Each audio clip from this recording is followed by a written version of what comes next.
എന്റെ ജീവൻ രക്ഷിച്ചാണല്ലേ സിസ്റ്റർ പവിത്ര. ജീവൻ രക്ഷിച്ചത് ഞാനല്ലെന്നും അത് സാറിന്റെ ഭാര്യ തന്നെയാണെന്നുള്ള സത്യം സാറിനോട് തുറന്നു പറയണോ? വേണ്ട, ആ പിള്ളേർക്കും പത്നിജിക്കും അത് ഉപദ്രവമാവും. എന്തായാലും നീ അവിടം വരെ ഒന്ന് ചെല്ല്. പെങ്ങൾ എന്നുള്ള കോൺസെപ്റ്റ് അത് നീ മനസ്സിൽ നിന്ന് വിട്ടുകളാ. ദേ, പത്മയെ ഓടിക്കാൻ ഇതേ ഒരു മാർഗമുള്ളൂ.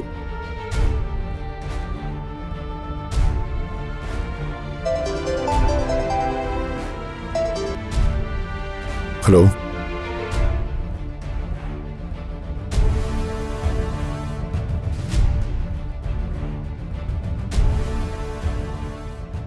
ഇപ്പൊ ഇവിടെ നടന്ന കാര്യം രാജുവിനോട് പറയാം. അതിന് പ്രയോജനം രണ്ടാ. ഒന്ന്, ഞാനിവിടെ ഉള്ളപ്പോൾ സംയുക്ത എന്ന പെണ്ണ് ഇവിടേക്ക് വരാൻ പാടില്ല. എന്നോടുള്ള കൺസിഡറേഷൻ എല്ലാവർക്കും കുറയും. പിന്നെ രാജുവിനോട് അടുക്കേണ്ടത് മറ്റൊരാവശ്യം.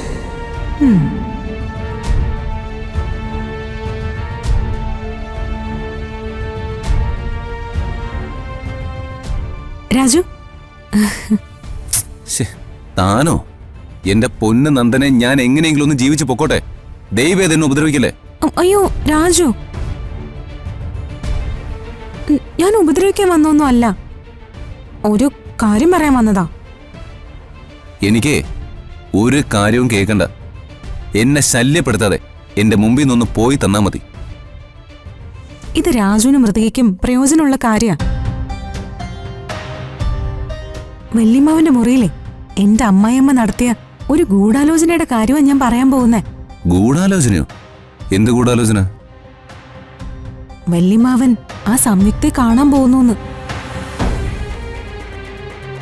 അവരുടെ കല്യാണമാന്ന്. കഷായം കുടിക്കേണ്ട പ്രായത്തില് കല്യാണം.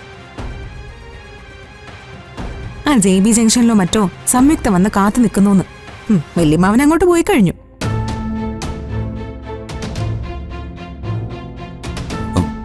എടോ, ഇത് നേരമാണോ താനീ പറയുന്നത്?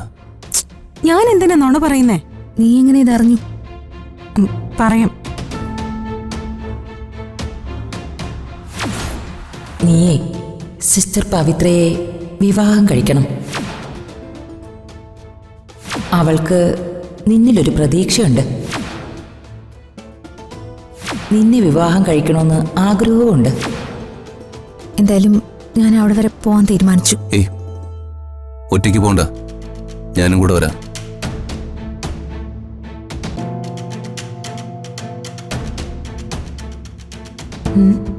എനിക്ക് ഭാരയാവോ ഇത്?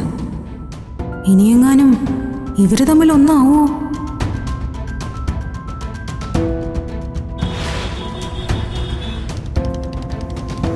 ഗട്ടറുള്ള റോഡാ, പിടിച്ചിരിക്കണേ.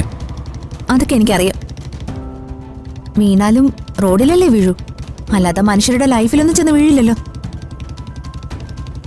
മനുഷ്യരുടെ ലൈഫ് ഇങ്ങനെ ആയിപ്പോയില്ലേ. ദൈവമേ, ഇതെങ്ങനെ പറഞ്ഞ് ക്ലിയർ ചെയ്യും? ആ പെണ്ണ് കഷ്ടകാലത്തിന് ഒന്ന് കേറുകയും ചെയ്തു. ആകെ പ്രശ്നമായി. ഒന്ന് സ്പീഡിൽ പോവോ? ഇതേ 2 വീലിൽ ഓടുന്ന 2 വീലറാ. ഇതിന് എത്ര സ്പീഡേ ഉള്ളൂ. സിസ്റ്റർ എന്തിനാ എന്നെ കാണണമെന്ന് പറഞ്ഞത്? അയ്യോ, ഞാനങ്ങനെ പറഞ്ഞിട്ടില്ല. സാറിനെ പോലെ ഇത്രയും വലിയൊരാളോട് വഴിയിൽ വെച്ച് കാണണമെന്ന് ഞാൻ പറയൂ?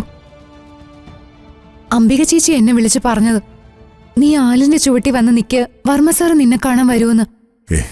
ചേച്ചിയെ തെറ്റിദ്ധരിക്കുകയോ കുറ്റം പറയുകയൊന്നും വേണ്ട. ചേച്ചി എന്നെ സ്വന്തം മകനെ പോലെ കരുതുന്നത് എന്നെ ജീവനാ.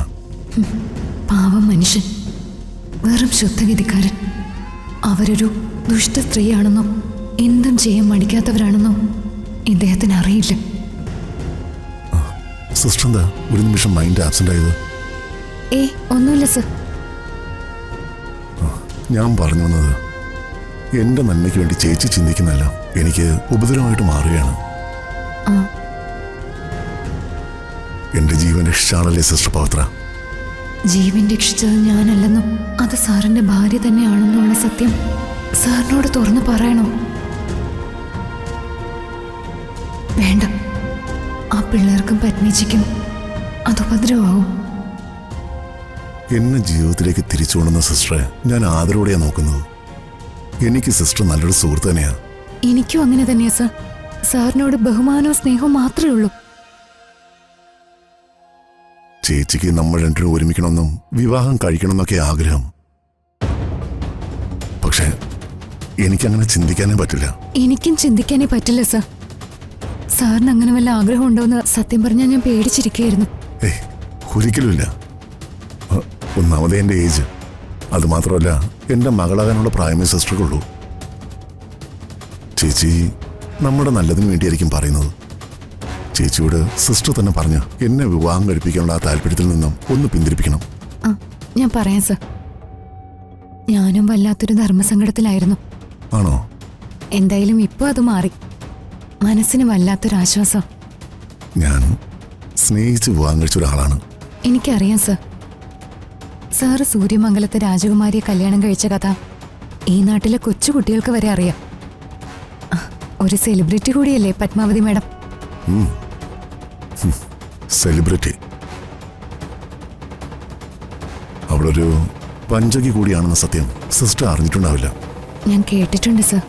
പക്ഷെ വിശ്വസിക്കില്ല, വിശ്വസിക്കാൻ പറ്റില്ല. സാറിനൊന്നും തോന്നരുത്. ഇതൊക്കെ സാറിന്റെ തെറ്റിദ്ധാരണകളാണെന്നാ എല്ലാരും പറയുന്നത്. എന്റെ തെറ്റിദ്ധാരണകളൊന്നും അല്ല സിസ്റ്റർ. നേരിൽ കണ്ട കാര്യങ്ങൾ എങ്ങനെയാ വിശ്വസിക്കാതിരിക്കുന്നത്? അല്ല പിന്നെ അമ്മയെ തല്ലിലും രണ്ടു പക്ഷം എന്ന് പറയുന്ന പോലെ അവിടെ ന്യായീകരിക്കുന്ന ആളുകളുണ്ടല്ലോ.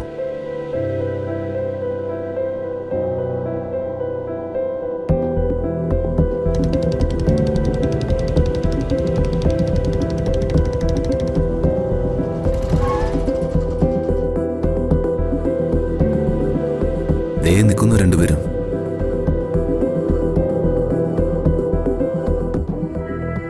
നാണമില്ലേ രണ്ടുപേർക്കും? ഈ അച്ഛൻ എന്തിന്റെ കേടാ?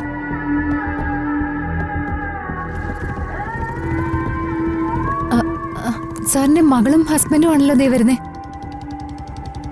ശരിയാണല്ലോ. അവരെന്താ ഇവിടെ? അല്ല, നിങ്ങളെന്താ ഇവിടെ? ഞങ്ങൾ എന്താ ഇവിടെന്നോ? പ്രതാപവർമ്മ സാറും ഒരു പെണ്ണും കൂടി പബ്ലിക് പ്ലേസിൽ നിന്ന് സംസാരിക്കുന്ന വാർത്ത ഒരാൾ വിളിച്ചു പറഞ്ഞു. വാർത്തയോ? മനുഷ്യർക്ക് പൊതുസ്ഥലത്ത് നിന്ന് സംസാരിച്ചുകൊടുന്ന നിയമമുണ്ടോ? മുൻ മന്ത്രി പ്രതാപവർമ്മയും ഏതോ ഒരു സ്ത്രീയും കൂടി പൊതുസ്ഥലത്ത്. ചാനലായ ചാനലുകൾ തോറും ഇതിപ്പോ വാർത്തയാവും. ഫ്ലാഷ് ന്യൂസ് എന്ന പേരിൽ ഇപ്പൊ തുടങ്ങും. സ്കൂപ്പ് കിട്ടാൻ കാത്തിരിക്കുക റിപ്പോർട്ടർമാര്. നിർത്തണേ.